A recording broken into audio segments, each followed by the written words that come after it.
x cube minus y cube by 3x square plus 9xy plus 6y square into x square plus 2xy plus y square by x square minus y square. இப்போ x cube minus y cubeங்கிறது a cube minus b cube அந்த ஃபார்மேட்ல இருக்கு.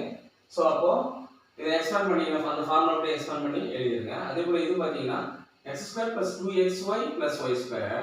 So y squareங்கிறது இங்க constant, second டேர்ம்ல 2yங்கிறது இங்க constant. So அப்படி பாத்தீங்கன்னா x plus y into x plus y expand பண்ணீங்கன்னா இந்த answer வரும். சோ இதையும் ஃபேக்டர் கண்டுபிடிச்சாச்சு. பேலன்ஸ் பாத்தீங்கன்னா 3x square plus 9xy plus 6x y square இருக்கு. இதுல 3 காமனா எடுத்துருங்க. பேலன்ஸ் டேர்ம்ல ஃபேக்டர் கண்டுபிடிச்சீங்கன்னா x plus 2y into x plus y வருது. அப்புறம் அதே போல x square minus y square இது a square minus b square formula, அந்த ஃபார்முலா படி a plus b into a minus b. So இது எல்லாத்தையும் நீங்க சப்ஸ்டிட்யூட் பண்ணிட்டு இதெல்லாம் கேன்சல் பண்ணனும், கேன்சல் பண்ணிட்டீங்கன்னா ஃபைனல் ஆன்சர் வந்து x square plus xy plus y square by 3 into x plus 2y.